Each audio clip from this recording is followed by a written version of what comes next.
Well, this is the beauty of podcasting is that it's not live. Don't do live. You're going to screw that up so bad. You wouldn't believe how bad you're going to screw that up. And I would suggest not even doing interviews at first, because if you're nervous and you're meeting someone for the first time and you're doing a video screen thing like this right here, and can you imagine how nervous you'd be your first time, how you'd screw things up so badly? Oh, let me do that question again. I'm sorry I screwed that up, and fumbling. Oh my gosh. So I suggest doing an audio only solo episode and edit the hell out of the thing.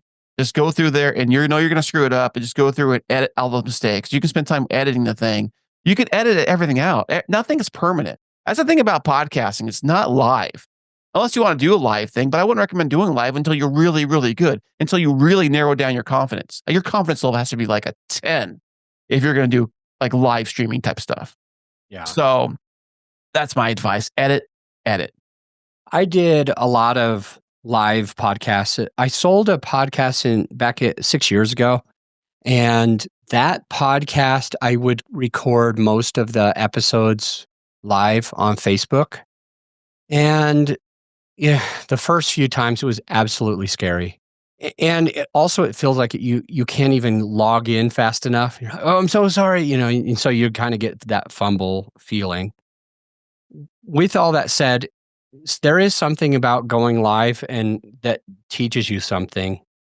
Finally, the other thing that came into my head while we were talking about this is when I go live, I'm going to mess up at some point on this episode, and I would, obviously mess up probably if it was live too, or more likely because I'd be even more nervous. But with that in mind, when you are going live and you mess up, this is all I do. And to my editor, I'm not actually messing up. Do not edit this out. This is part of the podcast.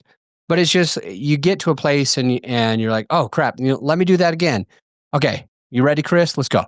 3, 2, 1. And then you go back in and you jump, and you can just cut that out. So in the live, the person watching Facebook Live or wherever it is, YouTube Live, they're going to hear the mistake. But you're also going to be able to talk to you or I don't know, Chris, do you edit your own? I think you do. Yeah, well, I do. I do my own editing. I haven't dabbled too much with video editing. I just let Riverside do all that stuff, the AI stuff. But yeah, I actually love doing the editing stuff. I edit for clients too. Actually, it's like art, to me. It's like a fun artistic thing, like the audio editing side of things. But that's why I enjoy doing. I'm different, I guess. Okay. Yeah, I did a lot of my first 300 episodes of my first podcast, and the second 300 of that podcast I let someone else do.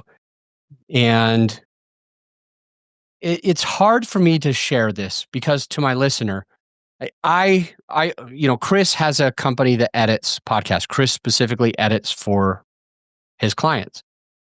For me, my company, my team, I have an editing team, video editing, audio editing, and show note writing team that they title it and everything. So, we want the business. So give us the business. You don't want to edit your own? Cool, we got you.